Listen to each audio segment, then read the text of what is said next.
برادران محترم، digital social media کے ذمہ داران و کارپردازان، یہ ایک اچھی محنت ہے جو اس وقت پورے ملک میں جمعیت علماء اسلام کے نوجوان سر انجام دے رہے ہیں، کیونکہ نئے دور کے جو نئے تقاضے ہیں، ذرائع اور وسائل ہیں، ان کو استعمال میں لانا ناگزیر ہو جاتا ہے۔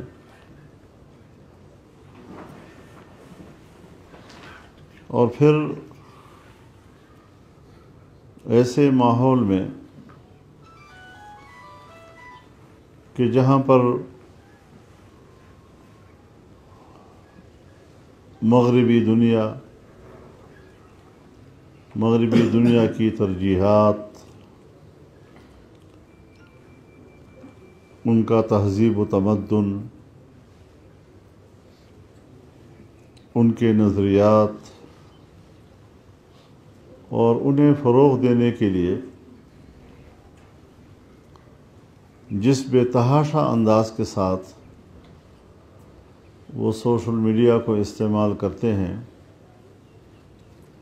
ضروری ہے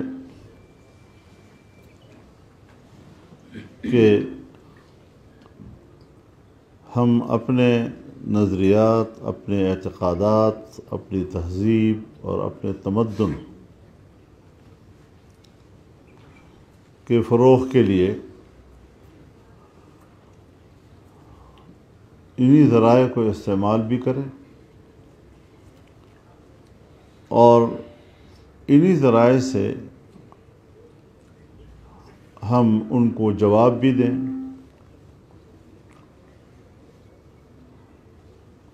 ان کا جو قید و مکر ہے اس کو توڑیں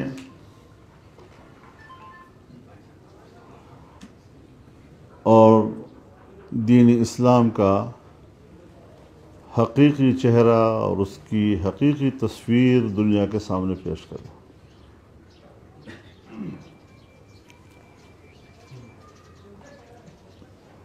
آج کل جو دنیا میں میڈیا متعارف ہے، کم از کم میری ذاتی رائے میں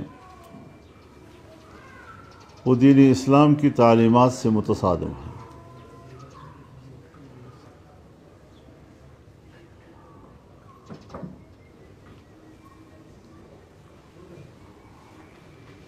دین اسلام کا مزاج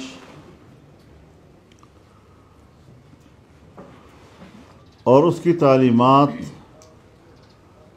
کسی کی کمزوریوں کو، کسی کی برائیوں کو چھپانا اور ان کی اچھائیوں کو سامنے لانا، یہ اسلام کا مزاج ہے۔ لیکن میڈیا کی دنیا میں وہ کھوج لگاتے ہیں کہ کہیں سے کسی کی کوئی کمزوری ہاتھ آ جائے، کہیں سے کسی کی کوئی برائی ہاتھ آ جائے اور پھر ہم اس کو اچھالیں اور اسی پہ وہ پیسے کماتے ہیں۔ یہی ان کا کاروبار بنتا ہے۔ اسی لیے جناب رسول اللہ صلی اللہ علیہ وسلم نے فرمایا، لا تتبعوا عورات اخیکم فیتبع اللہ عوراتکم ویفضحکم فی رحالکم۔ کسی بھائی کے پوشیدہ باتوں کے پیچھے مت لگو، ورنہ اللہ تمہاری برائیوں کے پیچھے لگے گا اور تمہیں گھر بیٹھے بیٹھے رسوا کر دے گا۔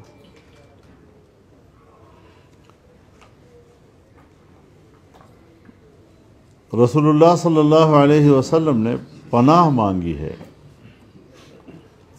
اللہم انی اعوذ بک من خلیل ماکر عیناہ تریانی وقلبہ یرعانی ان رأى حسنة دفنها وإن رأى سیئة افشاها۔ مجھے ایسے مکار دوست سے پناہ دے کہ جس کی آنکھیں مجھے گھورتی ہیں، جس کا دل مجھے تاڑتا ہے، اور اگر میری کوئی برائی اس کے ہاتھ لگے تو اس کو اچھالتا ہے، اور اگر مجھے کوئی اچھائی اس کو معلوم ہو تو اسے چھپاتا ہے۔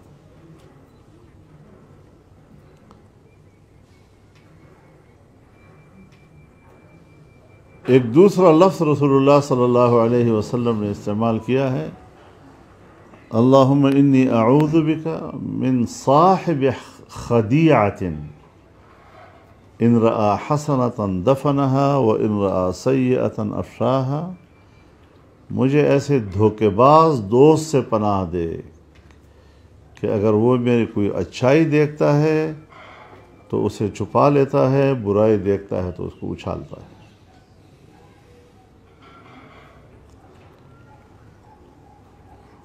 اب اس اعتبار سے آپ خود اندازہ لگائیں کہ یہ جو بیماریاں ہیں، یہ بیماریاں ہمارے اندر بھی آتی ہیں۔ دنیا میں کفر 4 طریقوں کا ہے، شرک ہے، یہودیت ہے، نصرانیت ہے، منافقت ہے۔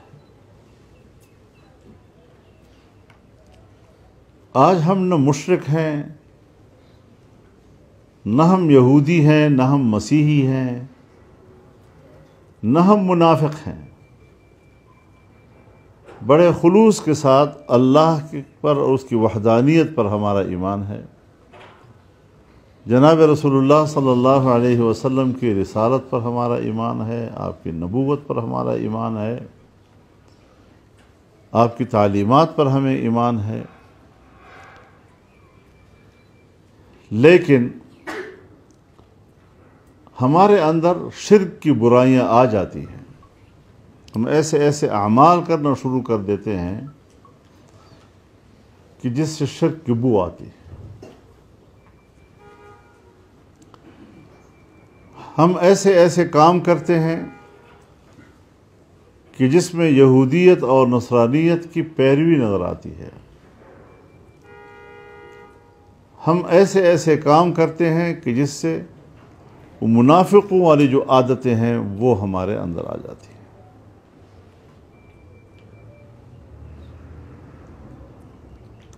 جیسا کہ رسول اللہ صلی اللہ علیہ وسلم فرماتے ہیں،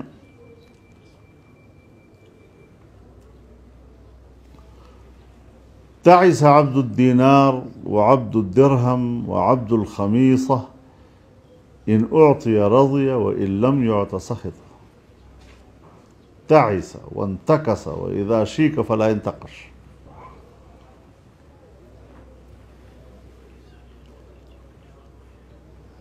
روپے پیسے اور لباس کا غلام ہلاک ہو گیا،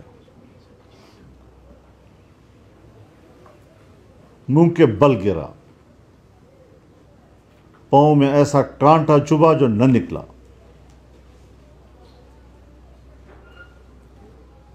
اور یہ وہ لوگ ہیں کہ اگر انہیں کوئی مال دے دیا جائے تو پھر تو راضی ہیں، اور اگر کچھ نہ دیا جائے تو ناراض ہو جاتے ہیں۔ اب یہ عادت تو اس زمانے میں منافقین کی تھی، قرآن کریم نے بھی اس کا ذکر کیا ہے، ان اعطوا رضوا، کہ اگر کچھ دیا جائے تو راضی ہے، وَإِن لَّمْ يُعْطَوْا فَهُمْ لَهُ سَاخِطُونَ۔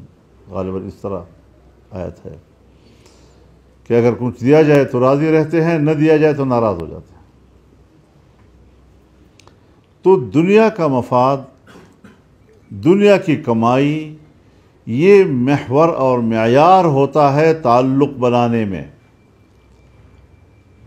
اور اگر وہ مفاد نہ ملے تو اپنی وفاداری تبدیل کر دیتے ہیں، اپنا تعلق کاٹ دیتے ہیں۔ تو ظاہر ہے کہ جس طرح رسول اللہ صلی اللہ علیہ وسلم نے فرمایا لَتَتَّبِعُنَّ سُنَنَ مَنْ قَبْلَكُمْ شِبْرًا بِشِبْرٍ وَذِرَاعًا بِذِرَاعٍ حَتَّى لَوْ دَخَلُوا جُحْرَ ضَبٍّ تَبِعْتُمُوهُمْ قالوا يا رسول الله اليهود والنصارى قال فمن؟ ایک زمانہ آئے گا جب تم لوگ پچھلی قوموں کے عادات کی پیروی کرو گے، جو ان کی عادتیں تھیں ان کی پیروی کرتے نظر آؤ گے، قدم قدم بالشت بالشت، حتیٰ کہ اگر وہ گوہ کی غار میں بھی گھسیں تو تم وہاں بھی ان کے پیچھے گھسو۔ صحابہ کرام نے عرض کیا یا رسول اللہ یہود و نصارہ کے پیچھے ہم جائیں گے؟ آپ نے فرمایا اور کون ہو سکتے ہیں؟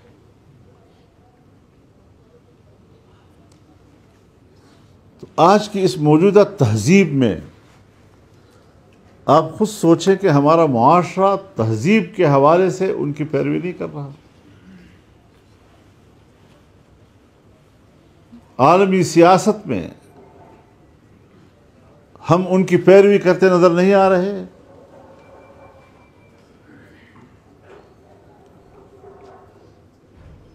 اور عام لوگ تو چھوڑیے، شاید ان میں اتنی کمزوریاں نہ ہوں، لیکن حکمرانوں نے جو کمزوریاں دکھائی ہیں کہ ایمان کا تقاضا تو یہ ہے کہ ترى المؤمنین فی توادہم وتعاطفہم وتراحمہم کمثل جسد واحد اذا اشتكى عینہ اشتكى کلہ وإذا اشتكى رأسه اشتكى كله وإذا اشتكى عضو تداعى له سائر الجسد بالسهر والحمى۔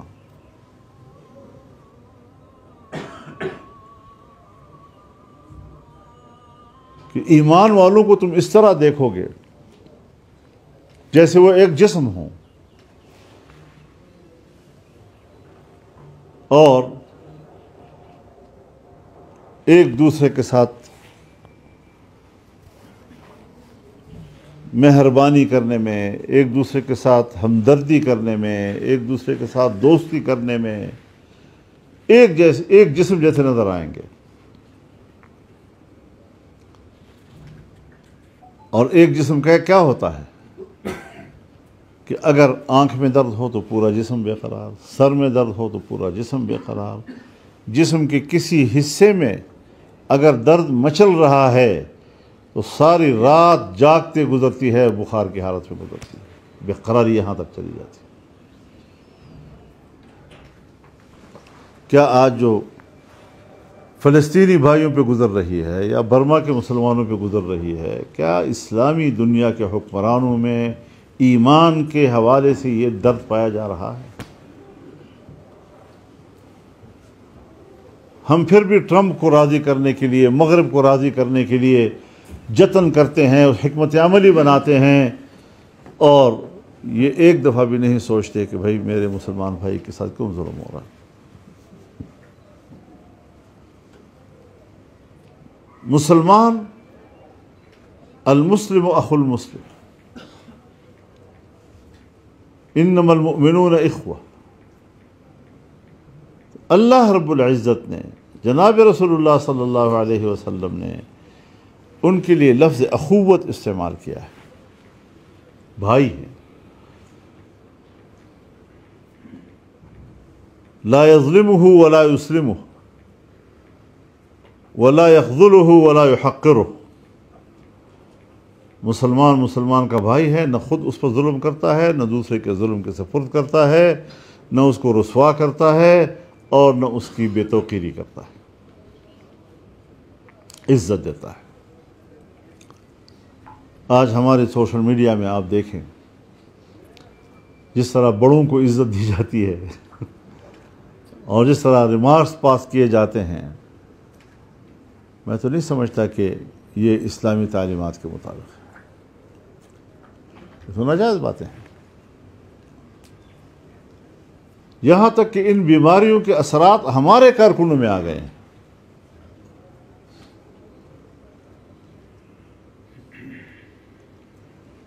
ہمارے جمعیت کے ماحول میں بڑوں کی عزت ختم ہو گئی۔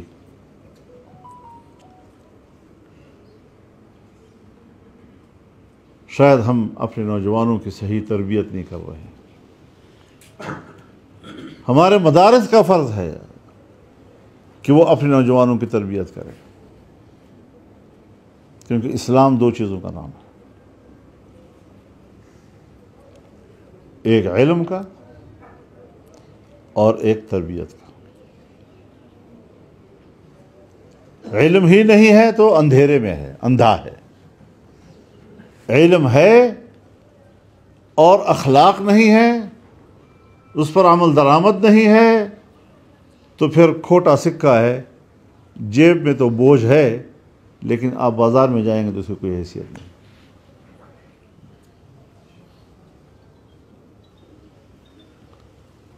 تو رسول اللہ صلی اللہ علیہ وسلم نے اپنے حوالے سے دو الفاظ ارشاد فرمائے ہیں۔ ایک جگہ فرمایا انما بعثت معلما، میں استاد بنا کر بھیجا گیا ہوں، اور دوسری جگہ فرمایا بعثت لأتمم مکارم الاخلاق، میں اس لیے بھیجا گیا ہوں کہ میں اچھے اخلاق لوگوں کو بتاؤں۔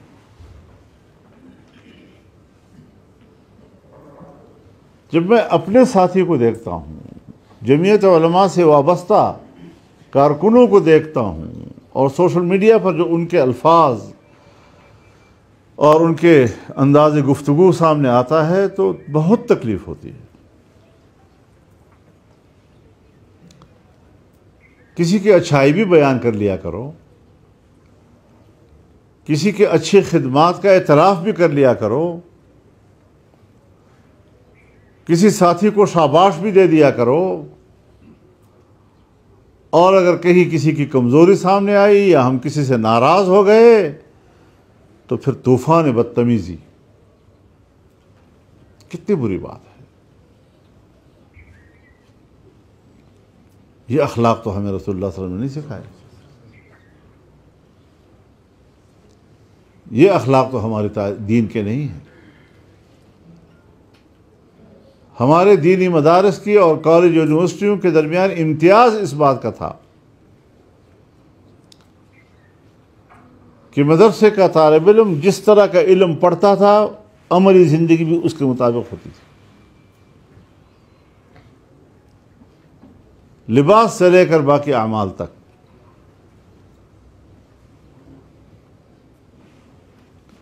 لیکن آج ہم کہاں چلے گئے؟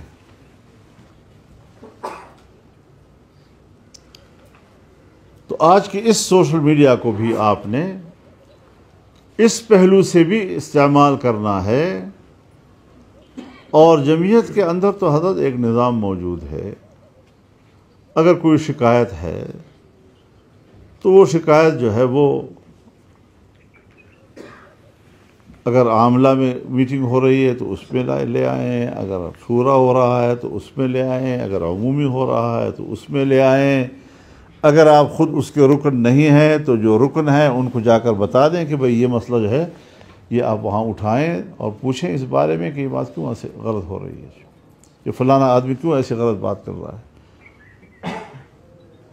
کسی کو انتخاب پہ اعتراض ہے تو اس کے لیے بھی طریقہ کار موجود ہے۔ اب یہ جو ہم نقالیاں کرتے ہیں دوسروں کی،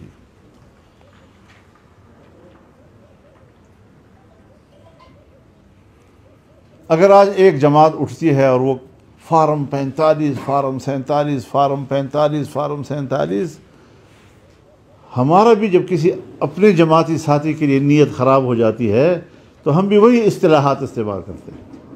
یہ فارم 47 والا ہے اور یہ فارم 45. ہمارے ہاں کہاں فارم 45 43؟ کہاں سے یہ الفاظ لے کے آ گئے اور ہماری جماعت کے اندر فٹ کر رہے ہو ان چیزوں کو؟ یہ ہے وہ بد اخلاقی جس کا ارتکاب ہمارے ماحول میں ہو رہا ہے. پھر الفاظ کا انتخاب اچھے بھلے عالم دین کے نام کو بگاڑتے ہیں صرف اس بنیاد پر کہ ان کی خواہش کے مطابق بات نہیں ہوتی. کوئی لاؤ اپیل کرو، وہاں اپیل کمیٹی بیٹھی ہوئی ہے، وہ آپ کو سنے گی. اگر آپ کی بات صحیح ہے بالکل ٹھیک ہے، نہیں ہے صحیح واپس ہو جائیں گے.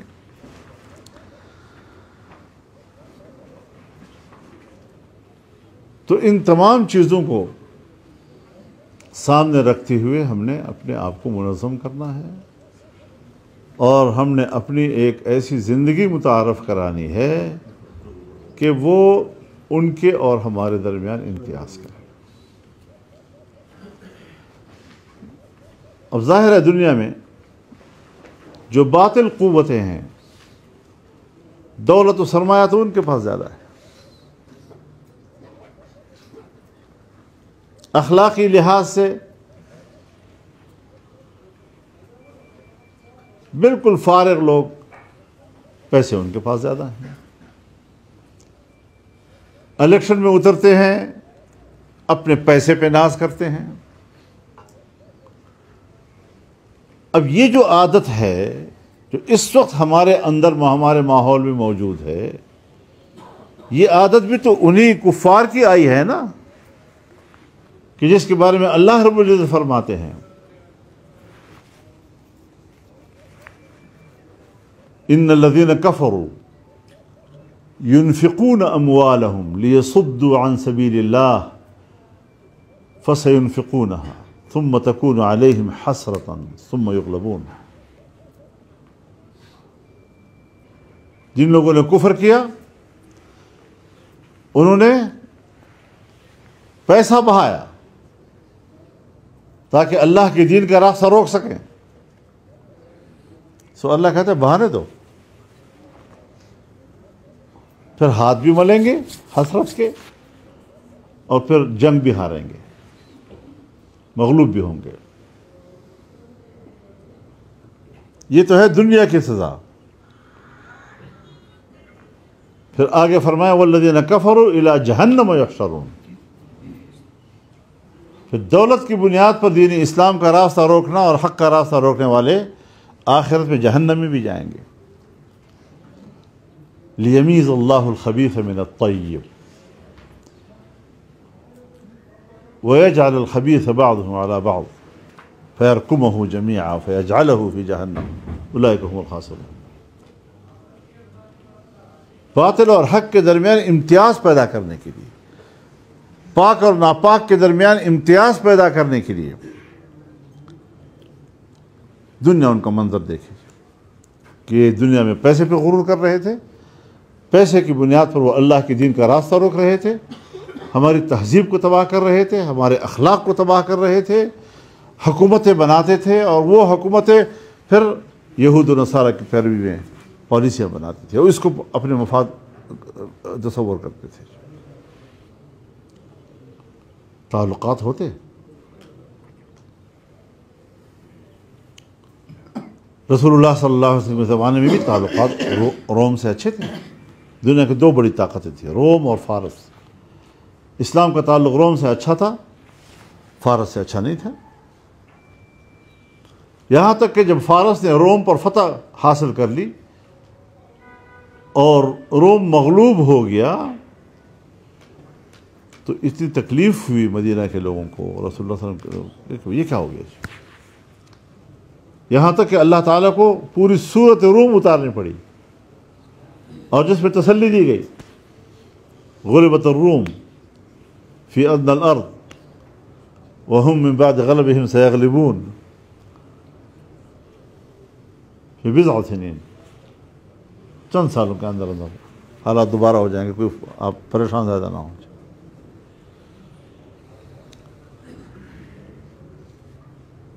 تو تعلقات ہوتے ہیں لیکن تعلقات بھی اپنے شرائط پر.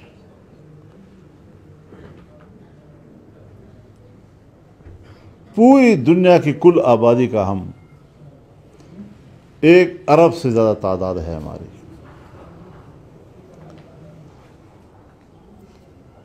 تو تعداد کی زیادتی یہ تو فتح کا سبب نہیں بنتی. وَيَوْمَ حُنَيْنٍ إِذْ أَعْجَبَتْكُمْ كَثْرَتُكُمْ فَلَمْ تُغْنِ عَنْكُمْ شَيْئًا. غزوہ حنین میں آپ نے اپنی اکثریت کو دیکھا، آپ کی تعداد زیادہ تھی تو کچھ فائدہ پہنچایا اس نے؟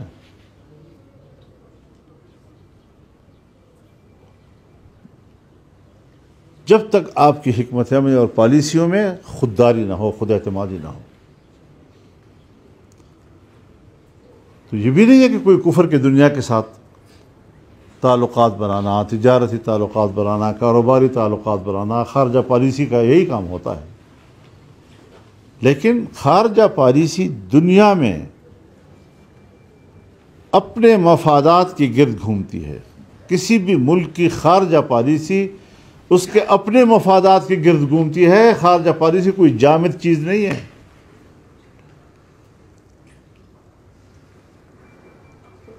لیکن ہم دوسروں کے مفادات کے لیے خارجہ پالیسی بناتے ہیں، اپنا بیڑا غرق کر دیتے ہیں. اس لیے کہ ہمیں طاقت پر غرور ہے، اکثریت پر غرور ہے.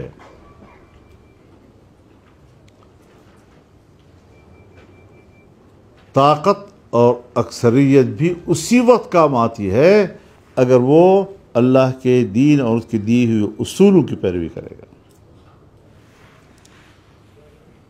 جب یہ گھمنڈ آ جائے گا کہ میرے پاس پیسہ زیادہ ہے، یہ گھمنڈ آ جائے گا کہ میری اکثریت ہے، یہ گھمنڈ آ جائے گا کہ طاقت میرے ہاتھ میں ہے، اس کے بعد آپ کا بیڑا غرق ہو جاتا ہے، آپ ہار جاتے ہیں. لیکن اگر اللہ کی طرف رجوع ہو،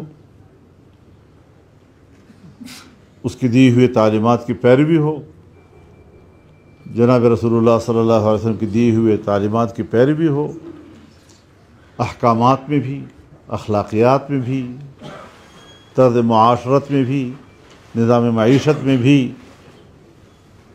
تو پھر اللہ تعالیٰ خود رہنمائی کرتا ہے. وَالَّذِينَ جَاهَدُوا فِينَا لَنَهْدِيَنَّهُمْ سُبُلَنَا. جس نے ہمارے لیے محنت کی اور کوشش کی تو ہم ان کو خود راستہ دیتے ہیں، خود راستہ بتاتے ہیں.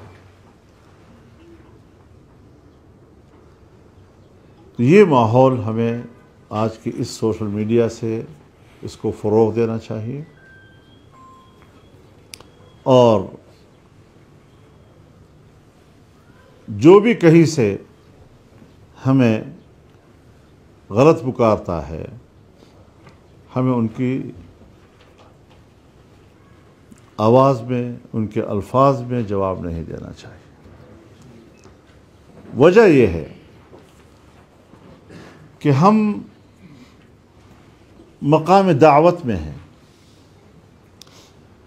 ایک اچھے نظام کی ہم نے دعوت دینی ہے، اور اس سوشل میڈیا کو بھی ہم نے اسی لیے استعمال کرنا ہوتا ہے.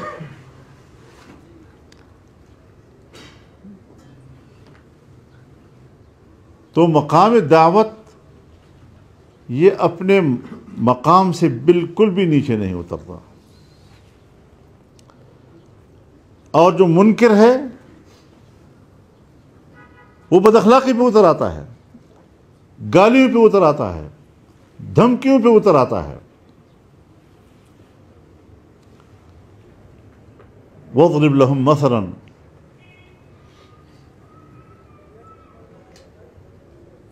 إِذْ أَرْسَلْنَا إِلَيْهِمُ اثْنَيْنِ فَكَذَّبُوهُمَا فَعَزَّزْنَا بِثَالِثٍ فَقَالُوا إِنَّ إِلَيْكُمْ مُرْسَلُونَ. اللہ نے مثال دی ہے کہ ہم نے 2 پیغام رساں بھیجے، پھر اس کے بعد تیسرا بھیجا، پھر کہا ہم اللہ کی طرف سے بھیجے گئے ہیں. انہوں نے جواب میں کیا الفاظ کہے؟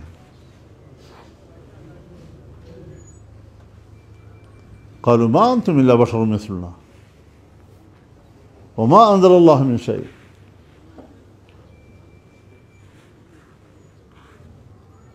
نہ کوئی اللہ نے بھیجا ہے کچھ تمہارے اوپر، نہ تم پیغمبر ہو، ہمارے طرح کے لوگ ہو، اور تم جھوٹ بولتے ہو۔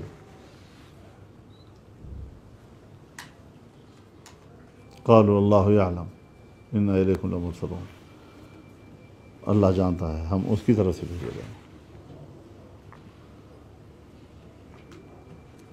قالوا انا تطیرنا بکم لئن لم تنتہوا لنرجمنکم وليمسنکم منا عذاب علیم، تم تو ہمارے لیے نحوست لے کر آئے ہو، اور اس کام سے رک جاؤ ورنہ ہم تمہیں سنسار کر دیں گے اور ہماری طرف سے تمہیں دردناک عذاب ملے گا۔ انہوں نے کہا طاہرکم معکم، یہ ہم جو نحوست والی باتیں کر رہے ہیں یہ کوئی نحوست کی بات نہیں ہے، اگر ایسی کوئی بات ہے تو وہ آپ کے ہاں ہوگی، اگر تم ذرا تھوڑا سا اس پہ سوچ لو، اس پہ غور کر لو۔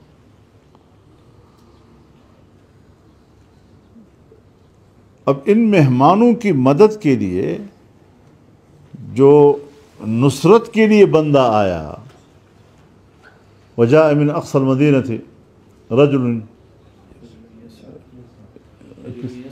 رجل یسعى من اقصى جی، تو انہوں نے کہا قال یا قوم اتبعوا المرسلین اتبعوا من لا يسألكم اجرا وهم مهتدون، اس کو شہید کر دیا۔ اب یہ داعی ہے، اس کام میں اس کو شہید کر دیا گیا، اب یہ داعی قبر میں جا رہا ہے، اور قرآن ان کے جذبات کا اپنے الفاظ میں اظہار کرتا ہے۔ قیل ادخل الجنہ، جاؤ جنت میں، لیکن وہ کیا کہتا ہے؟ قال یا لیت قومی یعلمون، اے کاش کہ میری قوم کو بات سمجھ میں آ جائے۔ اب بھی وہ قوم کے لیے فکر مند ہے۔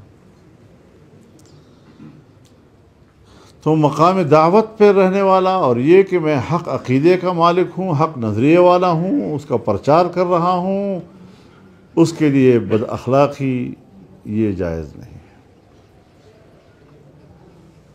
یہاں تک کہ تنظیمی مسائل آتے ہیں، آپ تنظیمی طور پر ایک آدمی کی رکنیت ختم کر دیتے ہیں، لیکن پھر اس کے بعد گالیوں کی بھی اجازت ہے کہ آپ اس کو گالیاں بھی دیں، بد اخلاقی بھی کریں، برے الفاظ سے بھی ان کو یاد کریں؟ نہیں، بس تنظیمی معاملہ تھا، اور اگر شکایت دور ہو جاتی ہے تو دوبارہ بحال ہو جاتا ہے۔ تو اس حوالے سے ہمیں شریعت کی تعلیمات کو اپنانا چاہیے، اور جو چیزیں جماعت کے فورم پر طے ہو جاتی ہیں، اللہ رب العزت نے رسول اللہ صلی اللہ علیہ وسلم کو اطلاع دی کہ جب آپ ایک فیصلہ کر لیتے ہیں مجلس میں، تو یہ منافقین رات کو پھر الگ بیٹھ کر کچھ اپنے پروگرام بنا رہے ہوتے ہیں، آپ کے فیصلے کے خلاف پھر وہ اپنے الگ پروگرام بنا رہے ہوتے ہیں، لیکن تم پرواہ مت کرو، میں دیکھ رہا ہوں ان کو، جب یہ رات کو غلط مشورے کرتے ہیں تو میں دیکھتا ہوں ان کو، مجھے پتہ ہے، تم پرواہ مت کرو۔ تو یہ جماعت کے اندر معاملات طے ہونے کے بعد پھر اپنے گھر میں جا کر کچھ دوستوں کو بلا کر کہنا کہ بھئی یہ جو انہوں نے فیصلہ کیا یہ غلط ہے، اس کو کیسے توڑنا ہے، یہ وہ عادتیں ہیں جو ہمارے اندر آ گئی ہیں ان کی۔ اب رسول اللہ صلی اللہ علیہ وسلم پر تو وحی آتی تھی، اللہ ان کو آگاہ کر دیتا تھا، ہمارا تو وہ مسئلہ بھی نہیں ہے۔ تو ان عادتوں سے بچنا چاہیے جو ہماری زندگیوں میں آ گئی ہیں، اور عادات ان کی ہیں،